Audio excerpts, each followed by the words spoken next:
Bye-bye. Can I look at that there? They had to pack their ears. They had a little ear infection. Yeah. It's kind of fascinating that the same things that doctors or physicians do, we do as veterinarians, like, you know, treat ear infections, treat bronchitis. But imagine a human having animal problems, anal gland issues, mange, and walking up in our clinic wanting to be treated. I'd rather treat 1,000 dog or cat mange than to treat one human anal gland expression. Yeah. Hey, Corilla, you okay? Come here. Dr. Hodges' first appointment of the day is with 3 sweet puppies with not-so-neat paws. Hey, y'all. Hey. What's going on? I purchased them online. Did not know any of them were sick until we got them home and bathed them. I noticed sores on them. She has a sore on her front paw. Luna has a really big sore on her hind paw, if I can get her out here. Luna, Nova, and Corilla, they're Great Dane puppies, and they all have sores on their feet. And Corilla has a really bad hack and a cough. Were they living on a grate, or they just run around? She left them in a cage for their whole lives. Oh, man. It's a nice wound. Poor little girl. We cleaned that up and put a little bandage on it. I see what appears to be urine scalding. And urine scalding occurs when animals are left with urine touching the skin for quite a while. It has uric acid and ammonia, and those things actually will burn the skin. We got those bandages clean, so now let's check out Nova. She's got some sores on her paws, but I haven't noticed any abnormal behavior with her or anything. Yeah, she's not as bad as the other. No, but they're not vaccinated. Let's get them vaccinated and check for parasites. We'll be right back. All right. It's really a standard practice to vaccinate all puppies and test them for intestinal parasites, because this is what helps keep your puppy happy, healthy, and safe. On fecal exam, we got hookworms and roundworms. With the roundworms, when we get this medicine, you may see a bunch of stuff that looks like spaghetti. When she poops... Yeah, we know it's not. Yeah, it's not spaghetti for sure. But we will get them dewormed. Okay. All right, let's check out our next baby. Who is the next one? This is Corilla. Corilla? On her front paw, she lost a part of it, on one of them. Oh, goodness. She has a awful hack as well. Good boy. She lost part of that too, huh? Yeah. Just tonsils swollen lymph nodes. Any nasal discharge? Just the hack. We got a bad respiration. I want to see your chest, because I'm more worried about... I'm worried about the respiratory, too. Yeah. This is a sick pup. I'm going to shoot a picture of his chest and see. Right back. All right, all right. This particular pup has lacerations on all 4 paws. Also have a pretty bad upper respiratory infection that I'm hoping is a pneumonia. All of this, the air shows up black. It's kind of good news. Fortunately, we don't really have a pneumonia, but we got a bronchitis. Okay. Along with our tonsils being really swollen and inflamed. So I'm glad you brought this in, because this could have gotten worse. So I'm going to get you antibiotics now. All right. Bronchitis can be quite serious in a puppy. If left untreated, it can possibly develop into pneumonia, and this can oftentimes become fatal. So we definitely want to get some treatments on board. Try to protect that. Get her boxing gloves going first. You're being real good. Good girl. I don't want to make them too big. It's a paw size special. Bandage those feet so they can heal up. We clean these puppies' paws with chlorhexidine scrub, wrap them in cute little booties. In a couple weeks, they should be good as new. Where are you going? I know they did lots of stuff to you. Oh, I know. We started antibiotics. We also vaccinated and gave deworming. So hopefully at their next puppy visit, they'll run around and healthy, and we don't have to put bandages on them. Okay. I'm very happy with the way it went. He was very caring in what he was doing. Hope they'll be a lot better when they come back. Y'all got some great homes now. Thanks. No problem. Stay. No. You've gotten in enough trouble today. Put this back on for now. Lola was originally my son's leopard gecko. He has recently gone into the military, so I inherited her. She's usually very sweet, but she has not been eating. Hi. Hey, morning. Good morning. What we got today? Well, we got Miss Lola here. Okay. I brought her here because she's not been eating for at least a month. Okay. And in the process of trying to transport her here, she crawled up through one of these holes and got stuck. Oh. She was able to wriggle her way back out. Okay, So okay. I hope she hasn't injured herself. Does she normally have these little spots on her back? This one looks like it's new. I'm kind of worried about that. I'm afraid she may have injured Yeah, it look like herself. it kind of bruised there. Yeah. Geckos normally don't go a month without eating. These guys eat every day or every couple days on something. So it's very strange that this baby's not eating. She did shed and eat her skin sweater, as we call it, over the weekend. But other than that, she's just eaten next to nothing. Have you noticed her go through brumation before?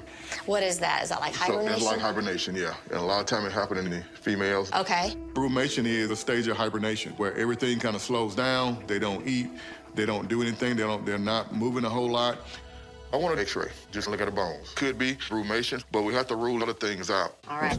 I'll take an x-ray to see if Lola has metabolic bone disease, which is basically where the bones become thin or very brittle. Usually the first symptom that we see is they're lethargic, they're not eating, and they're not doing well. If we see that she has metabolic bone disease, it explains why she's not eating. Bone structure looks good. Beautiful. Let's get the lights because I can't see them. I just want to look like respiratory-wise. We ruled out metabolic bone disease. I'm kind of left with either we're dealing with the upper respiratory issue or we're dealing with brumation. What are they called? Loops. Loops. Yeah. Your old man goggles? Your old man glasses, yeah. I want to look at her nose area. My eye's not good as hard, just so I had to go with the extra help. I think we do have a little discharge, huh? What's going on with it? We definitely have an upper respiratory infection. She also got injured in these holes on the way here, so she got a little bruise on her back. We're going to deal with that, too. Good idea. I'm going to put this baby on some antibiotics as well as an anti-inflammatory. The lungs look good, so we're not dealing with like a lower respiratory issue. After a couple of days, we should go back to eating. And I expect us to be doing a whole lot better. All righty. All right. We do have just a little discharge from the nasal area, which means that we're dealing with the upper respiratory issue. We're going on antibiotics for that. Okay. What causes upper respiratory infection? It can be temperature, it can be bacterial, sometimes they can be viral. Anytime they're shedding, that's something stressful for them. Uh-huh. It lowers their ability to fight disease, and that can happen. Makes sense. Yes, ma'am. But this is the ointment that I want you to just put on the back, dip it in there, and then just want to wipe those little bruised areas. Okay. We're going to be fine. We just got to get through this respiratory infection. Okay. Thank you. All right. Nice meeting you. Nice to meet you as well. Feel much better knowing that it's not anything serious. I'm hoping she'll be back to her normal self and eating and a happy, healthy leopard gecko.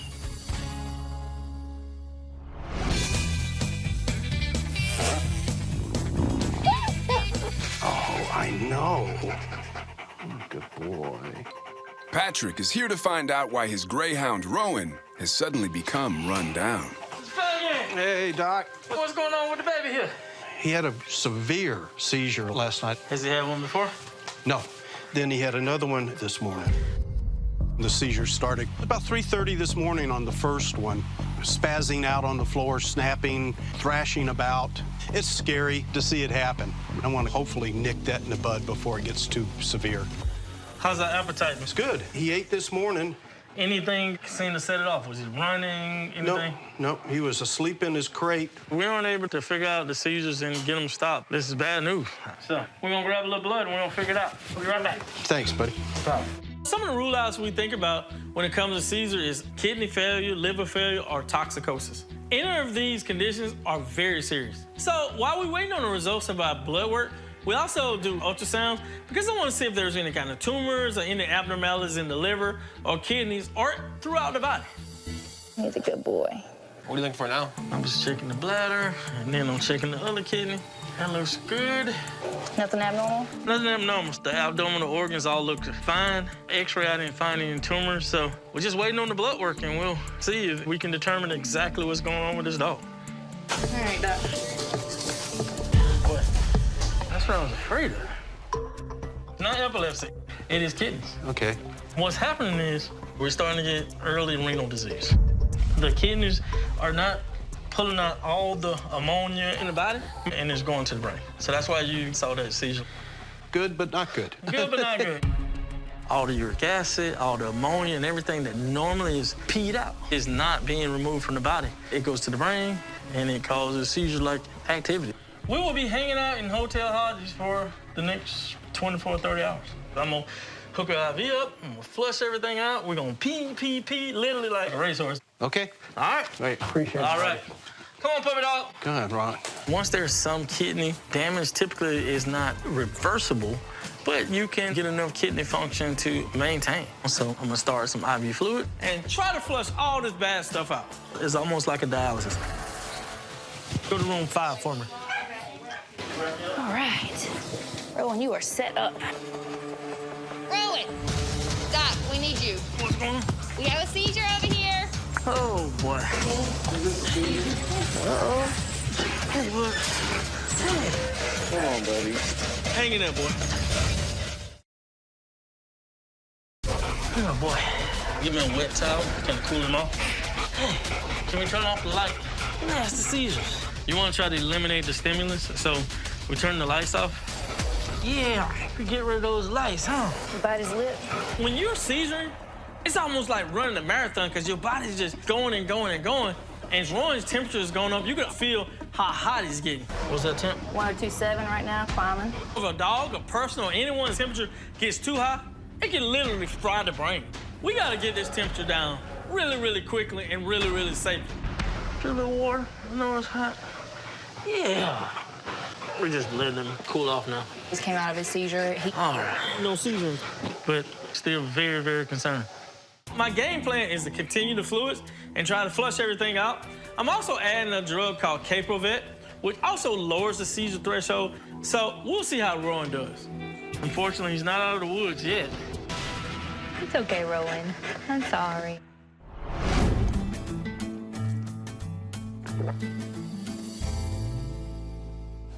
Peek, peek, peek. Peek, peek, peek. Hamlet the pig is in to get his own little piggies taken care of. How y'all doing? All right. All right. What's up, buddy? We just chilling on the table there. It's so cute. We've had Hamlet for about 8 months or so. This is his first time getting a hoof trim. He's usually pretty laid back, but he's starting to walk a little more gingerly, just a little more sensitive, uncomfortable. I'm gonna do it with you. Come on. I'm talking the language right now. You can pick it out. So we need to trim these hooves a little bit, huh? Oh, yeah. Okay. They ever had them trimmed before? No, this is his first. All right. Let's see how we're gonna handle this. Uh-oh. All right. It's okay. It's okay. With pigs, hoof care is very important. If a pig's hooves are neglected, it can cause them to have infection. They can lead to abscesses and even hoof rot. Let's see what we're working with here. Yeah, put it on his back. Hold on. All right, let me... Oh, scared the poop out of him. Hey! Usually the best thing to do is have him just right on his back. Okay. Feet up. Usually they relax when we do that. My first time. Where are the earplugs? I don't mind doing hoof trims as long as I have the equipment I need. Earplugs and something to trim the hoof.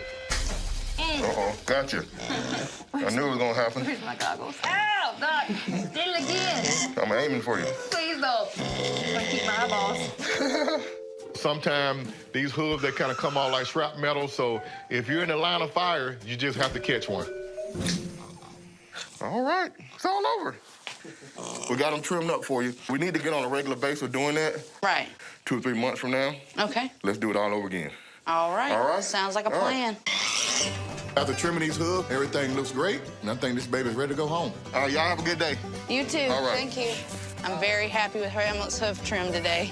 But we're gonna take him home and spoil him a little bit. Get him a big bowl of corn. That's his favorite thing in the world. Take him out to his little pasture and let him run around and experience his new hooves.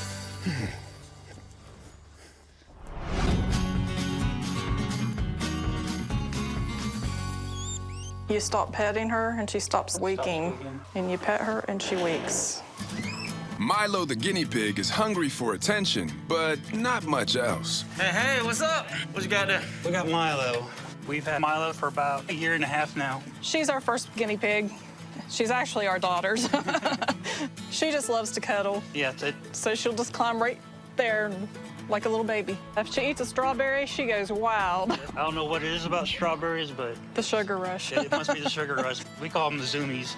She just goes crazy over it. What's been going on with Milo? Lately, like in the past couple weeks, she stopped drinking from her bottle. Okay. She'll still eat cucumbers, so we think she's getting her water from there. Okay. Let's see what your heart sound like there, Milo. That's perfect. Let's see. Any drainage from the nose? Ooh. She's been sneezing. Yeah, she sneezes. I'm gonna check that out. But, ooh, Milo. Am I seeing the world like that or you, Milo? That is a problem. Look like you got a head tilt. Bring them to see her walk. I'm coming right back, y'all. They get something called bordetella. Sometimes it affects everything. I mean, it gives them pneumonia, it affects their ears, it affects their eyes, and they can get really sick. And unfortunately, sometimes a lot of, it can be fatal. Look at that head. Definitely tilted, huh? For sure. You could literally see it tilted to the left. It's kind of like when I get on a roller coaster. That's why I don't get on roller coasters. You ain't finna catch me on one either. Oftentimes, it's neurological. But I definitely see a lot of stuff in that ear. I do want to go to cytology and check that out. Yes, sir. Richard is gonna grab some of the ear serum and stuff that's down in there, and we'll see exactly what's in this ear. All right. Let's see what's in your ear. Get down in So there. we're just gonna get down in there. Oh, yeah. Yeah, a little guinea pig goo. Let's see what we got there, boss. Yes, sir. This black gunk that we get out is typically from fungus and yeast. So what we're gonna do is swab it on the slide and figure out exactly what it is. I can already see big clusters of cocci. Really? Mm-hmm. Coxsackie bacteria. That's why we're off. All right. This guinea pig, unfortunately, is suffering from a really bad ear infection. You guys are gonna be my veterinarians at home? Yep. All right. We're gonna do some ear medicine, antibiotics. We're gonna do both ears. We're just gonna hold, pull, and put it down in the ear, and then you're gonna massage it for me. Y'all got it? Got it? Yeah. All right. This is your oral medicine. It got groovy grape in it. Don't try to fight and open up and everything. Just simply go right on the side here, right? That's all to it. I had 2 kids, so. Oh, so you got it. Exactly. Keep hydrating the way you are. Okay. Let's look at it in a week. That sounds good. It definitely could have got worse. I'm glad we brought her in. I know our daughter's anxious to get her home. Hopefully everything will be fine after this. Thank you. We appreciate it. All right. Here, you just go back. Let me in there. Back in the safe zone. I got you.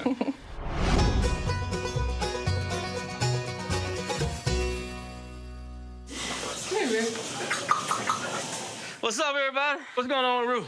She's been vomiting. Vomiting? She's got something in there. Uh-oh. Got into something she wasn't supposed to be in. I'm not liking that. How old's Rue now? 7 months. Hey, Rue. Yeah, big 7 months, Doc. Oh, yeah.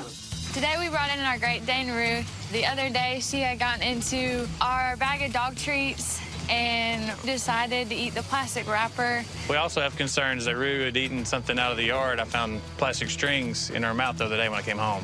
Did you see anything in the vomit? No, it's just her food. Any ideas or thoughts what we could have eaten? I did pull out in her mouth that looked like maybe a piece of old dog food bag or a piece of tarp. It was like plastic strings. Uh-oh. Let's hope you ain't got no tarp inside you. Give me a few minutes, y'all. A veterinarian's worst nightmare is an animal that has eaten strings because the intestine starts to pull and pull, and then it just bunts up, and then that string starts to cut the intestines, and all the contents of the intestines start to leak out into the abdomen. Rue. What you see, Doc? You got gas, you got food in there. I am worried about something being possible in the intestines here, and something possible in the stomach, so don't see anything hard, but it's a big dog, so he can hold a whole lot of things, a whole lot of groceries, a whole lot of strings, a lot of stuff. So we'll go in there and we'll take a peek and see exactly what we got. All right, we're ready to rock and roll. I'm gonna pull out the endoscope, which has a little camera at the end and the light, and also I can use a little claw if that's something that I need to remove. All right, sir, ready? Let's do it. Light on.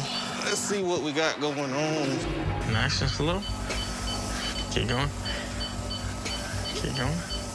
All right, we're about to go inside the stomach. Yeah. Hold on. Ooh, boy. You got a lot of froth. I see a lot of frothy foam as well as bile. That tells me that we have a lot of GI upset, and this animal's feeling really, really bad. Keep going. A little bit more. Let me turn the corner in that stomach. What you think, Doc? Ooh, boy. That ain't good, bro. Ooh, boy. That's angry. I see some blood there. That's actually an ulcer. Is that why we're vomiting? Because of all that stuff in there? Yeah, we got ulcerations. I see one area that is really, really inflamed, And it definitely is what we call a GI ulcer or gastric ulcer. Ulcer can be caused by anything that scrapes the stomach and cause a perforation. These things are very painful, and when foods hit them, it makes animals vomit pretty violently. It has to hurt. These keep going a little bit more. Let's look at the very back of the stomach, the back of the intestine. You got fries. There's nothing in there now. It's nothing but frothy mess up in there. The good news is I didn't find a foreign object, so Rue is not going to have to undergo any kind of surgery today. It feels like whatever it was has started to travel down the intestinal tract. Hopefully we'll pass it manually. The bad news is there are areas that are actually bleeding. Here you go, Doc. Rue, we got an abnormal here that tells me that whatever Rue ate has also caused pancreatitis. The pancreas is this little organ right by the intestine, and it put out pancreatic enzymes to digest fat. But when it's really swollen, those enzymes actually will leak into the abdomen and start digesting the body. I'm glad Rue came in because this is pretty serious. All right. Besides a very painful ulcer, we also have pancreatitis. Is it really that bad? When animals eat something foreign or eat some people food, especially things that have a lot of fat, oftentimes I see those lead to pancreatitis. So she ate something that would cut its way through. It's cut, yeah. It's cut right now. So it's in her intestine? No, but it passed. Okay. But this is the actual stomach, and this is the ulceration right here. If you can imagine, not a hole all the way through, but a small hole in your stomach. Well, this is why we vomit. Yeah. It's okay, though. It's all right. We're gonna fix it. It's not gonna require surgery. We're gonna do some medicine and some anti-nausea. It's very important that I get Rue on some IV fluids, start treating for the pain, start treating with antibiotics, and start treating this pancreas because right now it's really angry and inflamed, and I just need to make that pancreas happy. Whatever it is, it's starting to pass into the small intestine. It's probably still a day, just so I can make sure I stop the nausea and make sure everything is passing on through. Okay. All right? Be praying and waiting to see if she's better by morning. Hopefully you'll be feeling better soon, huh?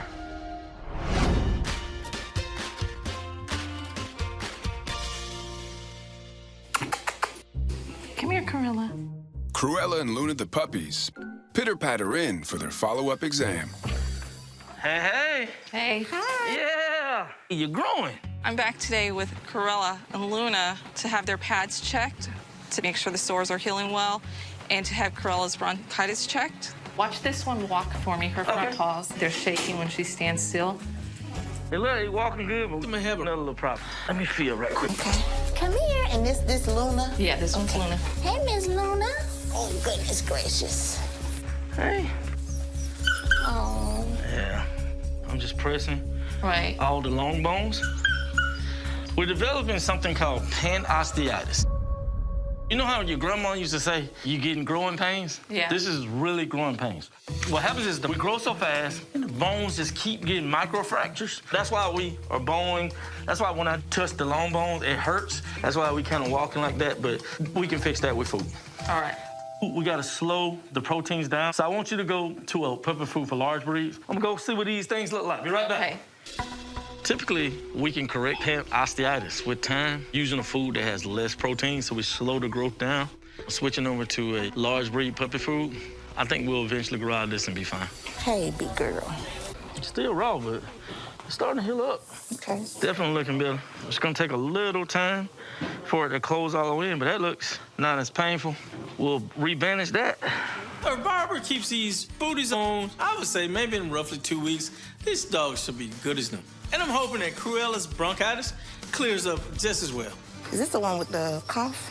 Yes, that look way better. That's healing up nice. Can I listen to you? You sound so much better. It's okay. Her bronchitis is gone. She's breathing good. She sounds good. Super happy. All right, all booted up. Good to go. They look great. We're healing up. Cruella sounds so much better. They're doing fantastic. Today's a very good visit. Luna and Cruella's pads have been healing very well, and Cruella's bronchitis is better. It's really good news. Back that food down for me. I will. Less protein. Thank you. All right. Did you ever have growing pains? I sure did. I was talking to all my friends. I remember my knees used to hurt to the point that they were sore to the touch. So how did you stop it? I mean, did your mama change it to a city boy diet? Start feeding you some quinoa? I don't even know what word you're talking about. Quinoa. So that means you the city boy. Quinoa instead of grits. The team flies out of the clinic to visit some big birds in need of a little care. Growing up, I wouldn't dare eat it now. Souse meat. Y'all ever eat that? I don't even know what that is. You ain't never heard of souse meat? Sounds nasty. Spell it. S-O-U-S-E, souse.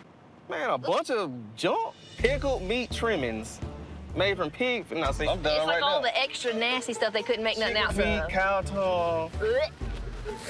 That's what it say. Every country neighborhood used to have a lady in the neighborhood who sold souse meat. Yeah, she was trying to kill y'all. Man, y'all don't know what y'all missed out on. Missed out on some chicken feet. Yep.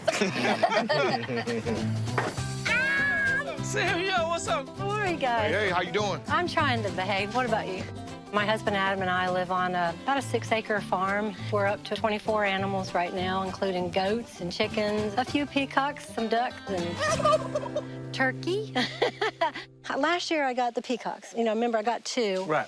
And I tried to free them. They got lost. I got a new 4, and I got them smaller, younger. Okay. So they're about 1.5 years old. They need a wellness check. Okay. I want to get them microchips. Okay. Microchipping birds is unusual, but I've lost a few peacocks. If I lose one, I want to be able to find it and say, yes, that's our bird. If they're tagged and microchipped, I'm more likely they come off. All right, Sylvia, let's see what you got. Microchipping is something we do all the time. You know, we do dogs, cats, and other animals in the clinic, but I think this is the first peacock microchip. You know, just give me an idea. What's that? You know, sometimes when I'm looking for you, Hmm? maybe I should microchip you. I got ways around that. Okay. They don't like to be touched. We'll kind of ease in there, nice and slowly. We'll make sure they don't jump on Dr. Ferguson's head. Peacocks are really flighty.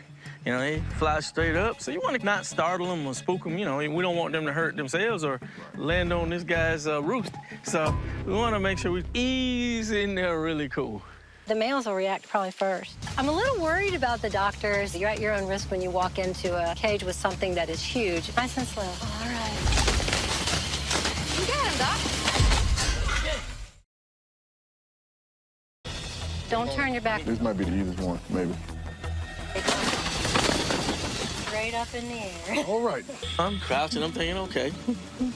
Miss. Right. We got some good samples here for sure. I want to grab pickles from the peacocks because I want to make sure they don't have any parasites. Watch the stool to your right, honey. When they get stressful, they give us a lot of samples. So let me know when you want me to grab one. That one right there, I think. I guess it's gonna be you. You can grab this one? Good catch. Got a wing to the face of. I got you, it's okay. I got you. Jordan's like the peacock wrangler, right? You know, I've never seen anything like that. She just went in, she's like, peacock, huh? Pum! She grabs this bird up under her arm and, okay, tag it. I was impressed. You got a scanner? I'll be ready to glue and got the scanner, yep. We're placing the microchip right at the side of the breastplate. The size of the microchip is about the size of a piece of rice.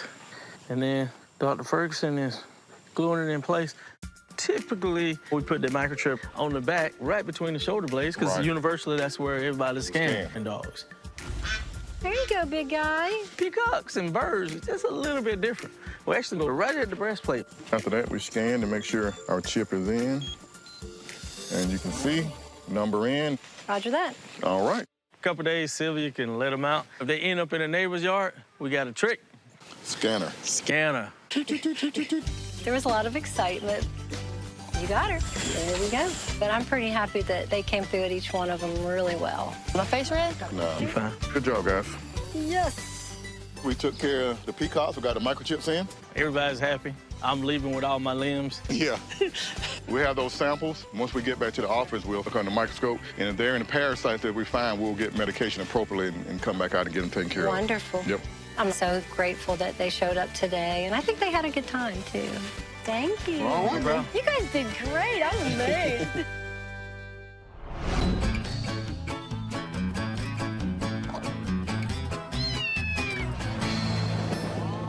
Ron, you going home, boss man? Come on.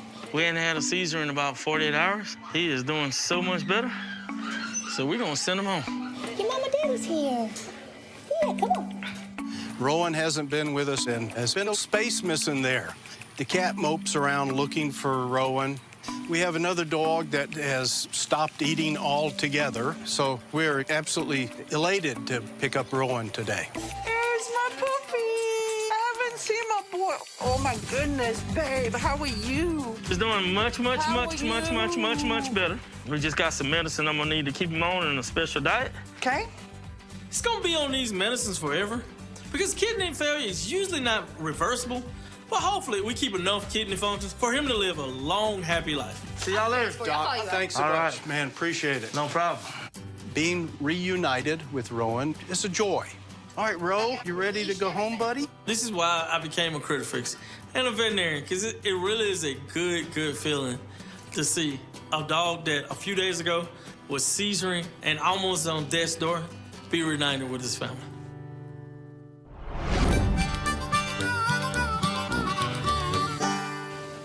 It's okay. All right, who you got here today? This is Miss Mavis. Mavis? Okay. Mavis is a rescue. I found her in the road in front of my work.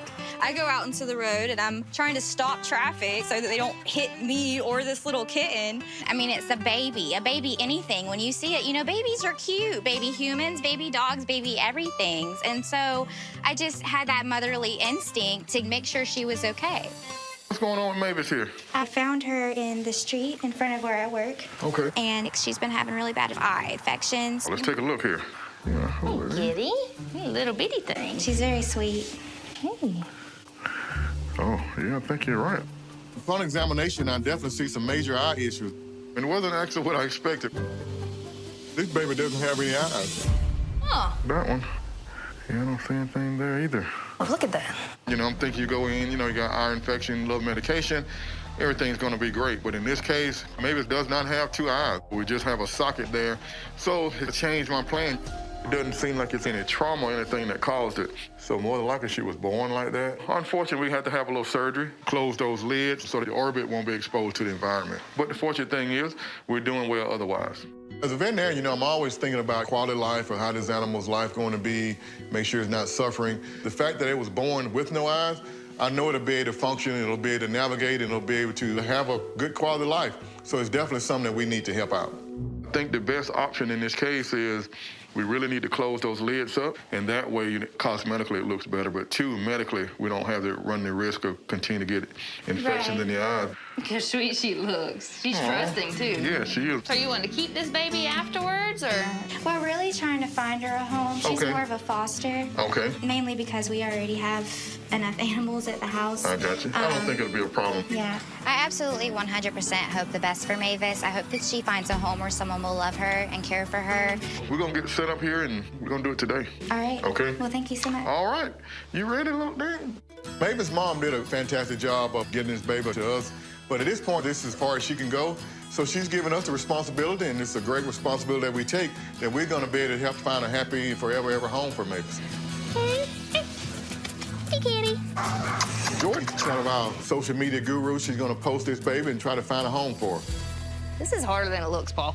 Yeah, because she can't see. She can't see where I want her to look, huh? You want to hold her? Let me take it. Smile, Doc.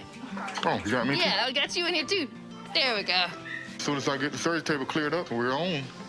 Don't worry, kitty. We're going to take good care of you. Oh, look, she got a little mohawk. Could have left one side high. We can call it Hodges. Yeah. Preparing surgery for Mavis, the kitten that was born with no eyes, and getting ready to close these eyelids up. But I know if I suture them like they are, they'll never heal. Ooh, I'm gonna miss a tear. That wouldn't have been good. Don't do that. We basically have to remove just the margin of the edges of those eyelids, and then we just suture them back together just like we would with any wound or any laceration. Going in here now. So you get your eyeglasses on. Yeah, you need these eyeglasses to do this complicated small eye surgery, you know that? Yes, sir. So far, so good here.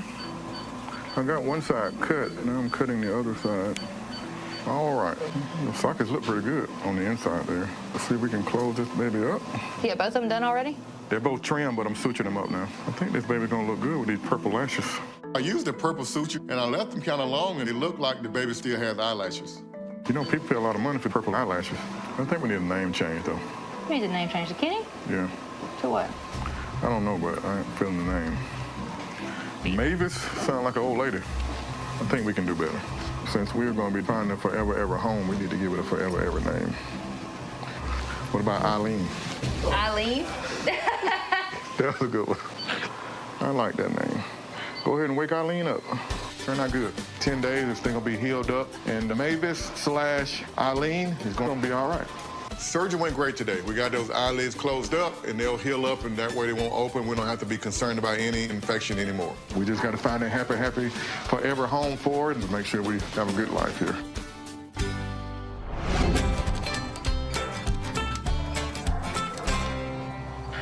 I wonder how much your food bill be.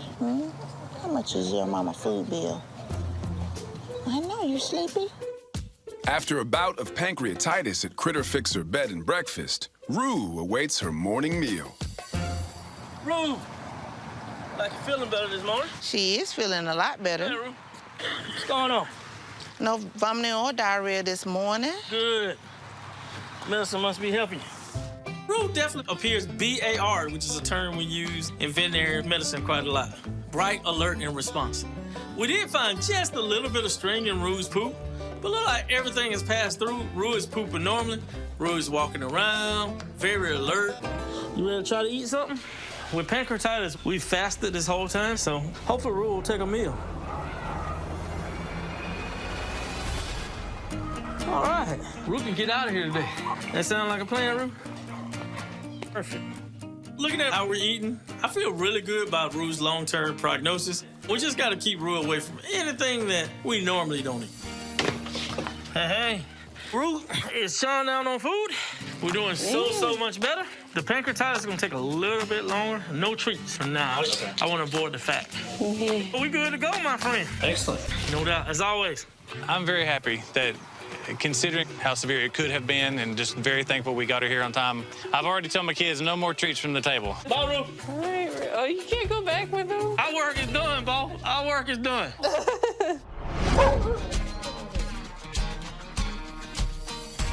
I feel confident leaving Robin with Dr. Hodges today. Okay. I work with a rehabilitation center. We take in sick and injured wildlife and rehabilitate them. It's all right. Come on. I'm dropping off Robin, our red fox. Robin is one of our rescues. He is an educational animal and is just a wonderful part of our facility and very loved. We got a fox. Got something going on with my tail. Hey, Mr. Fox. There you go. How are you? I was going out to do some training with him, and I noticed there was looked like a sore on his tail. I actually thought it was an abscess or maybe a spider bite, but I realized it was a little squishy, so immediately called Dr. Hodges. Robin, what's going on with your tail? Ooh, boy. That does not look good. Looking at this tail initially, it definitely looks cancerous. One of the things that let me know is how vascular, and it's starting to get necrotic on the end, which tells me it's grown really fast. This thing is enormous. Let's go take a look. I want to just take some x-rays. I want to see if there's any bony involvement. Also, I want to take a look at the lungs and see if we got any metastasis. If I check these x-rays and I find metastasis, that means that cancer has already spread, and this animal's chance of living more than another few months is almost nil. Stinking up. Just look all right. Fortunately, the cancer has not metastasized. All right. But it's involving the whole tail. I mean, you got the actual bony structures of the tail. Let's go ahead and get that one on the surgery table. Take the tail off. Let me call Mom. Removing the tail of an animal is definitely a big decision, but when you have a huge tumor like Robin, doing it is a no-brainer because the cells from this tumor could possibly metastasize, go to other organs in the body, and become fatal. Hey, Allison. Hey, Dr. Hodges. Unfortunately, it's turned out to be a large tumor, and it's actually encompassing the bones of the tail. So, wow. I am going to need to amputate this beautiful tail. Oh, boy. I'm just gonna cut above the tail, so there shouldn't be any problem with him having a shorter tail, but it definitely will be a life-saving procedure. I mean, we gotta do what we gotta do. Right. I'm going to go get this taken care of right now. Okay. Thank you. All right. Bye-bye. Bye. Amputation of a beautiful fox tail is just a little bit different from a dog's tail. you know, you have a lot more fur. And there's several arteries and veins that run down into the tail. And you definitely need to know your basic anatomy so you know what these are. Also helps to use a tourniquet because that slows the bleeding down just a little bit. All right. I'm gonna make the cut just above the tumor so that in case there are some tumor cells, we'll remove all those, but I'm gonna leave enough tail for Robin to be able to perform the normal body function. Hey, man, tall tail, ain't it? Gonna cut this, go ahead and get ready to move this thing.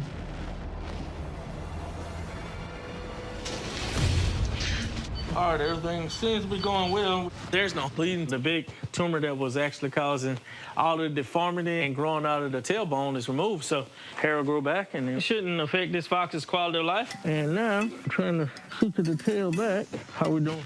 Doing good. Great. I got a question for you, Doc. His tail being so bushy, do you think it'll be like a big bushy bob? I think it's a good shot. That's why I'm actually curving it under, so hair grows all the way on the bottom of his tail. Oh, okay. It'll grow up under, too. And I'm leaving enough space for swelling. Think you'll wear a comb? Yes. All right. This fox should be able to do all the things that foxes can do. Robin made it out of surgery. Everything looks great. I'm really happy how this tail turned out. How you feeling, buddy? Tail looking good. All right, Robin. He ain't real happy with me, especially with that cone of shame, but he got a softball-sized tumor off, and it's probably gonna save his life, so I guess the game plan, we'll keep him in Hotel Hodges 2-3 days to keep him away from it. We'll be giving him antibiotics and pain medicine, and I think he should be fine. Take care, get you some rest. We'll see you later. It looks just like you. Doesn't it though? We match.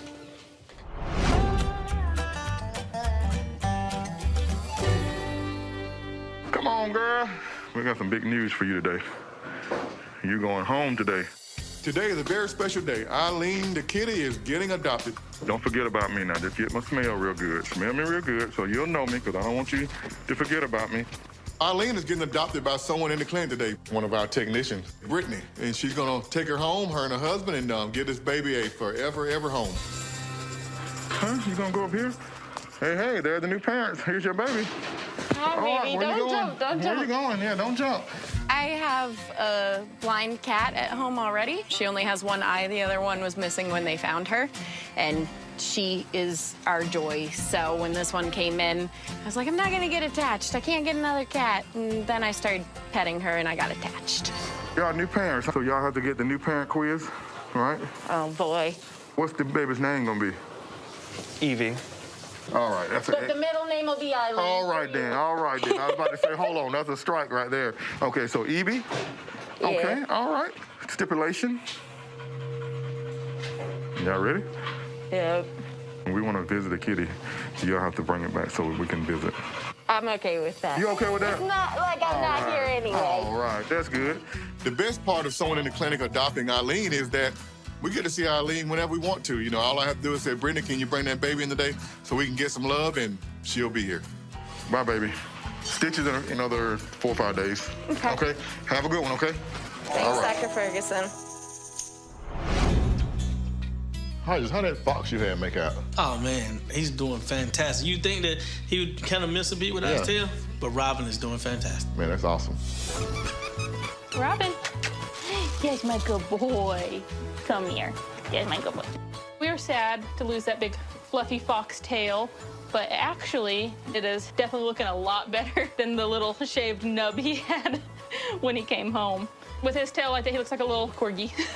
The day I brought him home from the clinic, he's become more playful, kind of like a young man again, and very happy and goofy.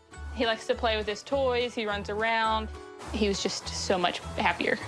I'm just so grateful to Critter Fixers and Dr. Hodges for taking such good care of him and getting him back to health. It means the world to me.